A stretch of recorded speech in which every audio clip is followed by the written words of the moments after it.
ಹಾಂ ಸರ್, ನಮಸ್ತೆ. ನಮಸ್ಕಾರ ಸರ್. ಸರ್, ತಮ್ಮ ಪರಿಚಯ ಮಾಡಿಕೊಡಿ ಸರ್. ಸರ್, ನನ್ನ ಹೆಸರು ನೀಲಕಂಠ HB. ನಾಟಿ ವೈದ್ಯ ಮತ್ತು ಪಂಚಗವ್ಯ ವೈದ್ಯ ಮಾಡ್ತಾಯಿದ್ದೀವಿ ನಾವು ಸುಮಾರು ಒಂದು 7-8 ವರ್ಷದಿಂದ. ಹಾಂ ಸರ್. ಸೊ ಪ್ರೀವಿಯಸ್ ಆಗಿ ನಾನು ಸುಮಾರು ಒಂದು 20 ವರ್ಷಗಳ ಕಾಲ ಅಂದರೆ 1999ರಿಂದ 2019ರವರೆಗೆ ನಾನು ಟೊಯೋಟಾ ಕಿರ್ಲೋಸ್ಕರ್ ಮೋಟಾರ್, ಈಗೇನು ಇನೋವಾ, ಕ್ವಾಲಿಸು, ಈ ಕರೋಲೆಲ್ಲ ಕಾರ್ ಬರ್ತಾವಲ್ಲ ಸರ್, ಆ ಕಂಪ್ನಿಯಲ್ಲಿ ನಾನು 20 ವರ್ಷ ಸರ್ವಿಸ್ ಮಾಡಿ ಸೊ ಈಗ ನಾನು ಈ ಒಂದು ವೃತ್ತಿನ ಆಯ್ಕೆ ಮಾಡ್ಕೊಂಡಿದ್ದೀನಿ.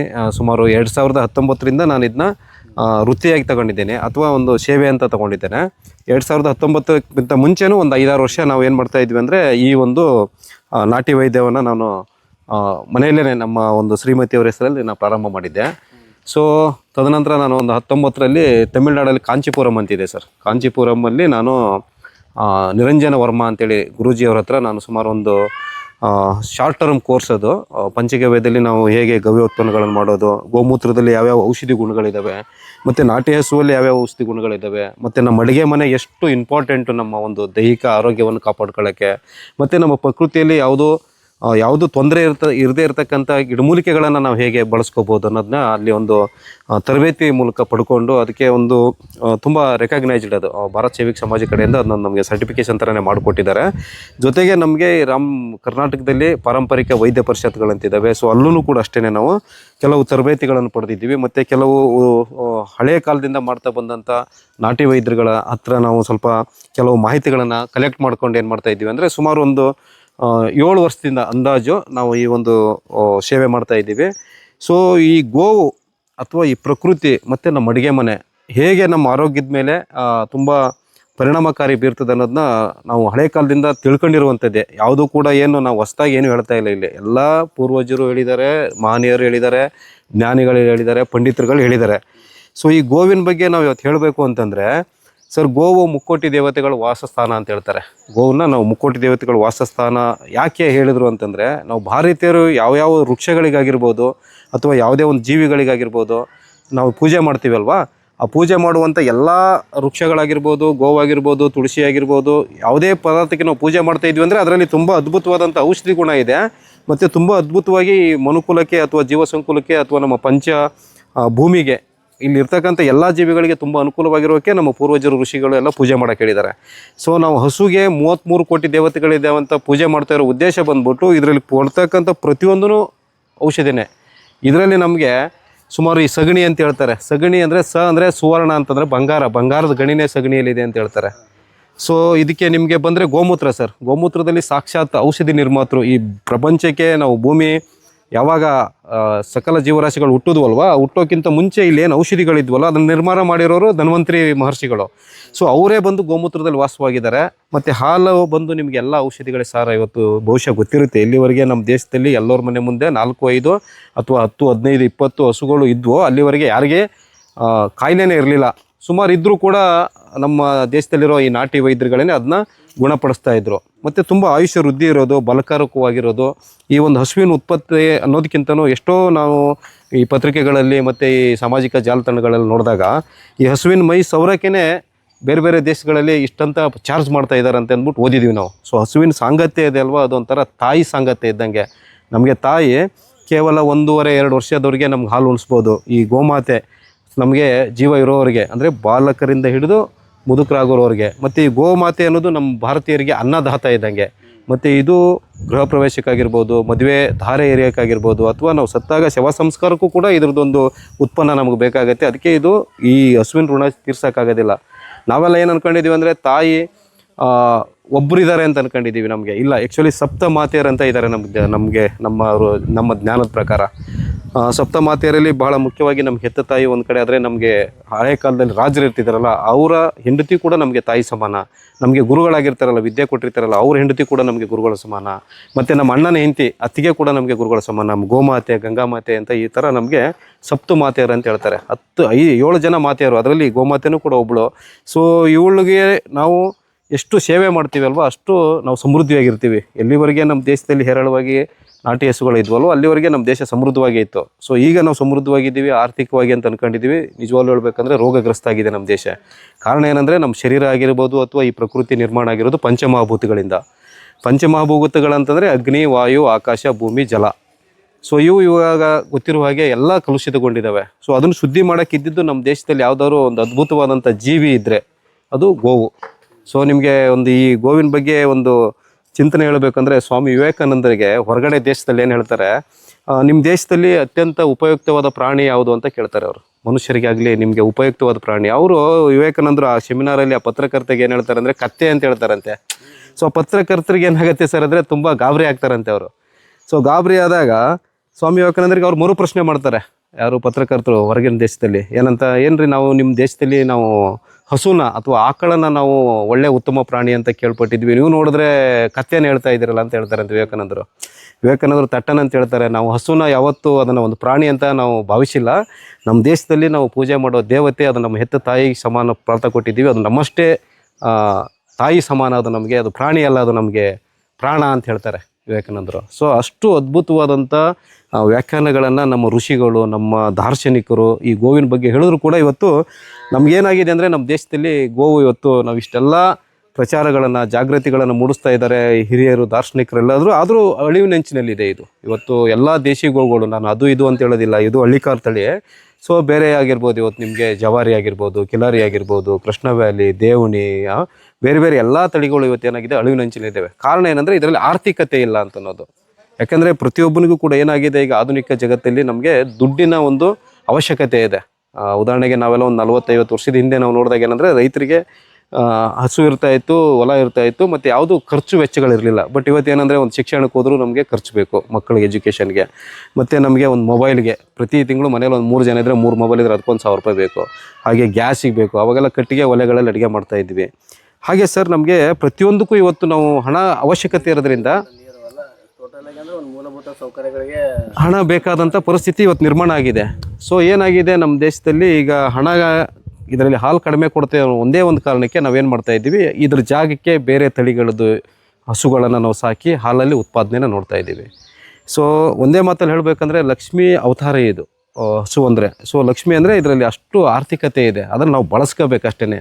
ಅದೇ ಸರ್ ಯಾವ ರೀತಿಯಾಗಿ ಅಂದರೆ ನಾವೇನು ನೋಡ್ತಾ ಇದ್ದೀವಿ ಅಂತಂದರೆ ಹಾಲನ್ನು ಉತ್ಪಾದನೆ ಕಡಿಮೆ ಇದೆ ಅಂತ ಇದನ್ನು ನಾವು ಮಾಡ್ತಾ ಇದ್ದೀವಿ. ಒಂದು ಇದರಲ್ಲಿ ಹಾಲಿನಕ್ಕಿಂತನೂ ನಾನು ಹೇಳಿದೆ ನಿಮಗೆ ಔಷಧಿಯಾಗಿ ಅಥವಾ ಮನೆಮದ್ದಾಗಿ ಗೋಮೂತ್ರನ ಬಳಸ್ಬೋದು ನಾವು. ಗೋಮೂತ್ರ ಬಹುಶಃ ತಮಗೆ ಮಾಹಿತಿ ಇರ್ಬೋದು, ಸುಮಾರು 1 ಲೀಟ್ರಿಗೆ 200-300 ರೂಪಾಯಿವರೆಗೆ ಕೊಡ್ಬೋದು ನಾವು. ಇದರಲ್ಲಿ ಸ್ವಲ್ಪ ಒಂದು ಸಣ್ಣ ಪ್ರೊಸೆಸಿಂಗ್ ಇರುತ್ತೆ ಅಷ್ಟೇ.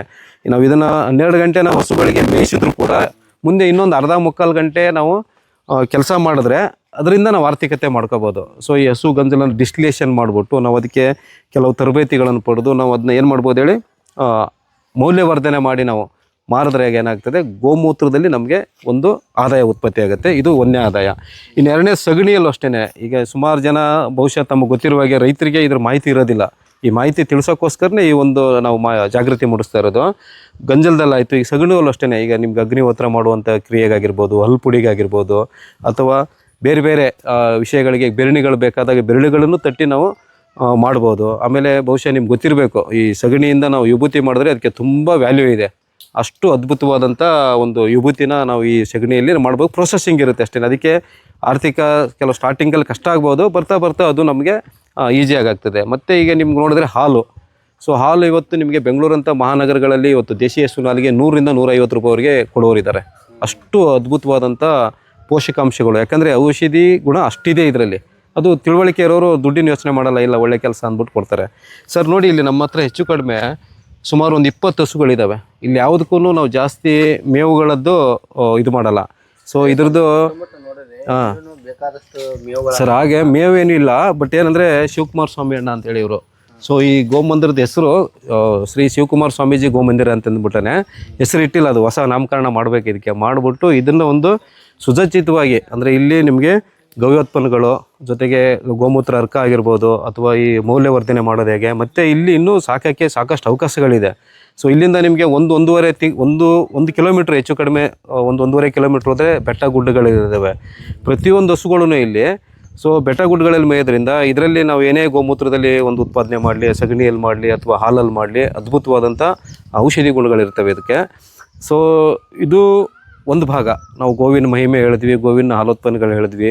ಮತ್ತು ನಾವು ಇದನ್ನ ಮೌಲ್ಯವರ್ಧನೆ ಮಾಡ್ಕೋಬೇಕಾದ್ರೆ ಸುಮಾರು ಕೆಲವು ತರಬೇತಿಗಳನ್ನು ಪಡಿಬೇಕಾಗತ್ತೆ. ಪಡೆದ್ಬಿಟ್ಟು ಮಾಡಿದಾಗ ಹಸು ಸಾಕೋದು ಕಷ್ಟ, ಮತ್ತು ದೇವಸ್ಥಾನ ಪೂಜೆ ಮಾಡೋದು ಕಷ್ಟ ಅಂತ ನಮ್ಮ ಗುರುಗಳೊಬ್ರು ಹೇಳ್ತಾಯಿದ್ರು.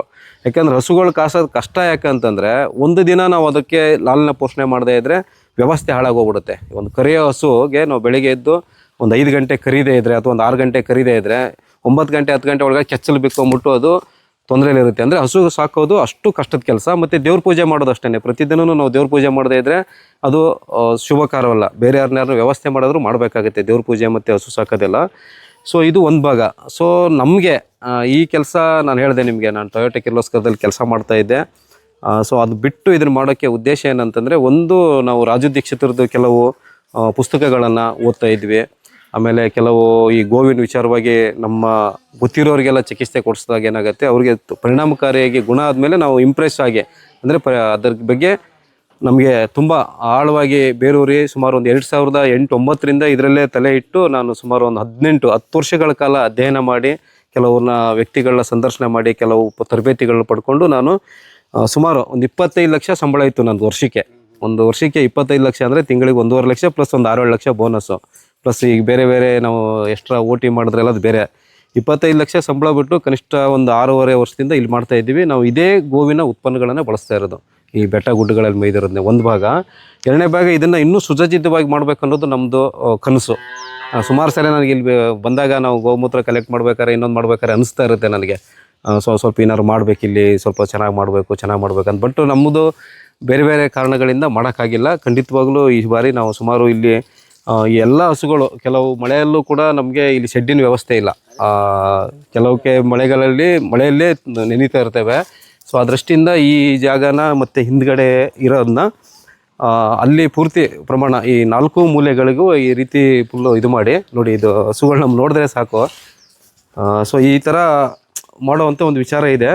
ಅದಕ್ಕೆ ದಯವಿಟ್ಟು ನಾನು ನಿಮಗೆ ರಿಕ್ವೆಸ್ಟ್ ಮಾಡ್ಕೊಳ್ಳೋದೇನೆಂದರೆ, ಪೂರ್ತಿಯಾಗಿ ಈ ನಮ್ಮ ಗೋವನ ಸುಮಾರು ಒಂದು 25 ಹಸುಗಳು ಈ ಥರ ಚಿಕ್ಕಗಳು ನೋಡಿ ಯಾರು ಕರಿತಾ ಇದ್ದಾವೆ. ಈಗ ನಾವು ಜಾಸ್ತಿ ಓವರ್ಗಾರಗಳಿದ್ರೆ ಹಾಲು ಕರಿಯಲ್ಲ ಜಾಸ್ತಿ, ಬರೀ ಸಗಣಿ ಗೋಮೂತ್ರ ಮತ್ತು ಇದರಿಂದ ಮಾಡ್ತಕ್ಕಂಥದ್ದು. ಸೊ ಈ 6 ಕರುಗಳು ಕೂಡ ಈಗ ಹೆಚ್ಚು ಕಡಿಮೆ 1.5ರಿಂದ 2 ತಿಂಗಳೊಳಗಡೆ ಕರು ಹಾಕಿರುವಂಥವು. ಸೊ ನಮ್ಮಲ್ಲಿ ಇಲ್ಲಿ ಜಾಸ್ತಿ ತುಪ್ಪ ಅಷ್ಟು ಪ್ರಿಫರೆನ್ಸ್ ಇಲ್ಲ, ಹಾಲಿಗೂ ಅಷ್ಟು ಪ್ರಿಫರೆನ್ಸ್ ಇಲ್ಲ, ಜಾಸ್ತಿ ಗೋಮೂತ್ರ ಮತ್ತು ಸಗಣಿದು. ಸೊ ಇಲ್ಲಿ ನೋಡಿ, ಈಗ ಮೇವು ನಾವು ಇಷ್ಟಿದ್ರೂ ಹಸುಗಳಿಗೂ ನಮ್ಮ ಅಣ್ಣವ್ರಿಗೆ ಜಾಸ್ತಿ ಇಟ್ಟಿಲ್ಲ ಇಲ್ಲಿ ಮೇವು. ನೋಡಿ ಹೆಚ್ಚು ಕಡಿಮೆ ನಿಮ್ಗೆ ಒಂದು 10-20 ಹೊರೆ ಇರಬೇಕಷ್ಟೇ. ಅಂದರೆ ಇದೆಲ್ಲ ಕಾಡು ಮೇಲೆ ಡಿಪೆಂಡ್ ಆಗಿರೋ ಹಸುಗಳು, ಕಾಡಿನ ಮೇವಿನ ಮೇಲೆ. ಸುಮಾರು ನೀವು ಆ ಕಡೆ ಎಲ್ಲ ಹೋಗ್ಬಿಟ್ರೆ ನೋಡಿ, ಸುತ್ತಮುತ್ತ ಬೆಟ್ಟ ಗುಡ್ಡಗಳಿದ್ದಾವೆ, ಅಲ್ಲಿ ಮೇಯ್ತಕ್ಕಂಥವು. ಸೊ ಇಲ್ಲಿ ಹೆಚ್ಚು ಕಡಿಮೆ ನನಗನ್ಸಿದ ಮಟ್ಟಿಗೆ ಒಂದು 30 ಅಡಿ ಇದೆ, ಬಟ್ ಅಲ್ಲೊಂದು 4-5 ಅಡಿ, 30-4-5 ಒಂದು 40 ಅಡಿಗೆ 4 ಹಸುಕ್ಕೆ ಅಂದರೆ 10 ಹಸು ಕಟ್ಟಕ್ಕೆ ನಾವು ಈ ಸರಿ ಬೇಸಿಗೆಗೆ ಪ್ಲಾನ್ ಮಾಡಿದ್ದೀವಿ. ಅದು ಏನೇ ತೊಂದರೆ ಇರಲಿ, ಏನೇ ಕಷ್ಟ ಇರಲಿ, ಅವುಗಳಿಗೆ ನಾವು ನೆರಳು ಮಾಡದೇ ಇದ್ದರೆ ದೇವ್ರು ನಮ್ಮನ್ನು ಮೆಚ್ಚಲ್ಲ. ಸೊ ಇದು ಒಂದು ನಮ್ಮದು ಕನಸು. ಸೊ ಹೀಗಾಗಿ ಸ್ನೇಹಿತರೆ, ನಾವು ಕೇಳ್ಕೊಳ್ಳೋದೇನೆಂದರೆ, ಹಸುನ ನಾವು ಚೆನ್ನಾಗಿ ನೋಡ್ಕೊಂಡಷ್ಟು ನಮಗೆ ನಿಜವಾಗ್ಲೂ ಹೇಳಬೇಕು ಅಂದರೆ ಪೂರ್ವ ಜನ್ಮದ ಪುಣ್ಯ ಬೇಕು ಆ ಕೆಲಸ ಮಾಡಬೇಕಾದ್ರೆ. ಜೊತೆಗೆ ನೀವು ಅವಾಗಲೇ ಮಾತಾಡ್ತಾ ಹೇಳ್ತಾ ಇದ್ರಿ, ಸೊ ನೀವು ಅಷ್ಟೊಂದು ಒಳ್ಳೆ ಕೆಲಸ ಬಿಟ್ಟು ಯಾಕೆ ಈ ಕೆಲಸ ಮಾಡೋಕ್ಕೆ ಸ್ಟಾರ್ಟ್ ಮಾಡಿದ್ರಿ ಅಂತೇಳಿ. ಸರ್, ಅದು 25 ಲಕ್ಷ ಅದು ಬೇರೆ ವಿಚಾರ. ದುಡ್ಡು ನೀವು ಯಾವ ರೀತಿಯಾದರೂ ಸಂಪಾದನೆ ಮಾಡ್ಬೋದು ಮನುಷ್ಯ, ಬಟ್ ಆದರೆ ಆತ್ಮತೃಪ್ತಿ ಅನ್ನೋದು ಭಾಳ ಮುಖ್ಯ ಆಗ್ತದೆ. ಒಂದು ನಮಗೆ ಭಗವಂತ ಹೇಗೆ ಅಂದರೆ, ನಾವು ಇದನ್ನು ವಿಚಾರ ಮಾಡ್ತಾ ಬಂದಾಗೆ ನಮಗೆ ಅದ್ರ ತಕ್ಕಂಗೆ ನಮಗೆ ಏನೇನು ಬೇಕೆಲ್ಲ ಕಲ್ಪಿಸ್ಕೊಡ್ತಾ ಹೋದ. ಉದಾಹರಣೆಗೆ ನಿಮ್ಗೆ ಹೇಳಬೇಕು ಅಂತಂದರೆ, ನಮಗೆ ಈಗ ನಾನು ಕೆಲಸ ಬಿಡಬೇಕಾದ್ರೂ ಅಷ್ಟೇನೆ, ನಾನು ಇನ್ನೇನು ಆ ತರಬೇತಿ ಎಲ್ಲ ಮುಗಿಸ್ಕೊಂಡು ಇನ್ನೂ ಒಂದು ತಿಂಗಳು 2 ತಿಂಗಳು ಬಿರ್ನಿಗಿತ್ತು. ಆವಾಗಲೇ ನಮಗೆ ಕೆಲವು ಆಫರ್ಗಳನ್ನ ಬಿಟ್ಟ ದೇವರು, ಹೋಗ ನೀ ಕೆಲಸ ಮಾಡುವಂಥ. ನಿಜವಾಗ್ಲೂ ಹೇಳ್ಬೇಕಂದ್ರೆ, ನಾನು ಈ ಕೆಲಸ ಮಾಡ್ತಾ ಇರೋದು ನಾನು ಮಾಡ್ತಾಯಿದ್ದೀನಿ ಅಂದರೆ ತುಂಬ ತಪ್ಪು. ಕಾರಣ ಏನು ಅಂತಂದರೆ, ನನಗೆ ಬೇರೆ ದೇವರು 20 ವರ್ಷ ಕೆಲಸ ಕೊಟ್ಟಿದ್ದ, ಅದನ್ನು ಬಿಡಿಸಿ ಇದನ್ನು ಕಳಿಸಿರೋ ಉದ್ದೇಶ ಏನಂದರೆ, ಇಂಥದ್ದೊಂದು ಏನೋ ಮಾಡೋ ನೀನು ಅನ್ನೋ ಥರ ಅವನೇ ಕೈ ಹಿಡಿದು ಕರ್ಕೊಂಬಂದು ಇಲ್ಲಿ ಬಿಟ್ಟಂಗೆ, ನನ್ನ ತರಬೇತಿ ಮುಗಿಸಿದ ತಕ್ಷಣವೇ ನಮಗೆ ಕಂಪ್ನಿಯಲ್ಲಿ ನಿಮಗೆ ಒಂದು ಸ್ವಲ್ಪ ವಾಲಂಟ್ರಿ ಥರ ತೊಗೊಂಡು ನೀವು ನಿಮ್ಮ ಹೊಸ ಜೀವನವನ್ನು ಕಟ್ಕೋಬೋದಂತ ಅವರೇ ಒಂದು ಆಫರ್ ಕೊಟ್ಟಾಗ ನಾವೇನು ಮಾಡಿದ್ವಿ ಅಂದರೆ, ಕೆಲಸ ಬಿಟ್ಟು ಈ ಕೆಲಸ ಶುರು ಮಾಡಿದ್ವಿ. ಸುಮಾರು 6.5 ವರ್ಷದಿಂದ ನಾನು ಫ್ರ್ಯಾಂಕಾಗಿ ಹೇಳ್ತೀನಲ್ವಾ, ನಾನು ದುಡ್ಡು ಬೇರೆ ವಿಚಾರ, ದುಡ್ಡು ನಾನು ಇದರಲ್ಲೂ ಕೂಡ ಸಂಪಾದನೆ ಮಾಡ್ಬೋದು. ಬಟ್ ದುಡ್ಡಿನ ಜೊತೆಗೆ ನಮಗೆ ಈ ಒಂದು ಸಮಾಜಕ್ಕೆ ಒಂದು ಗೋವಿನ ಅರಿವು ಮೂಡಿಸುವಂಥದ್ದು, ಗೋ ಉತ್ಪನ್ನಗಳಿಂದ ಚಿಕಿತ್ಸೆ ಮಾಡಿ ಎಲ್ಲ ಕಾಯಿಲೆಗಳಿಗೆ, ಸುಮಾರು ಸಣ್ಣ ಪುಟ್ಟ ಕಾಯಿಲೆಯಿಂದ ಹಿಡಿದು ಗಂಭೀರ ಕಾಯಿಲೆಗಳವರಿಗೆ ನಾವು ಚಿಕಿತ್ಸೆ ಕೊಟ್ಟಾಗ ಅವ್ರಿಗೆ ಆಗೋಂಥ ತುಂಬ ಕಡಿಮೆ ಖರ್ಚಲ್ಲಿ ಅವರಿಗೆ ಗುಣಮುಖ ಆದಾಗ ಅವರು ಅಲ್ಲಿ ನಮಗೆ ಆಶೀರ್ವದಿಸುವಂಥದ್ದು, ಅವರು ಒಂದು ನಮಗೆ ಗೌರವ ಸೂಚಿಸುವಂಥದ್ದು ಇದೆಯಲ್ಲ, ಅದ್ರ ಮುಂದೆ ನೀವು 25 ಲಕ್ಷ ಅಲ್ಲ 1 ಕೋಟಿ ಕೊಟ್ಟರು ಕೂಡ ಸಿಗೋದಿಲ್ಲ. ಅಷ್ಟು ಅದ್ಭುತವಾದಂಥ ಫಲಿತಾಂಶ ಈ ನಮ್ಮ ಕಾಡಲ್ಲಿ ಮೇಯ್ದಿರುವಂಥ ಹಸುಗಳ ಗೋಮೂತ್ರದಲ್ಲಿ, ತುಪ್ಪದಲ್ಲಿ, ಮತ್ತು ನಮ್ಮ ಕಾಡಲ್ಲಿ ಸಿಗ್ತಕ್ಕಂಥ ಗಿಡಮೂಲಿಕೆಗಳಲ್ಲಿದೆ.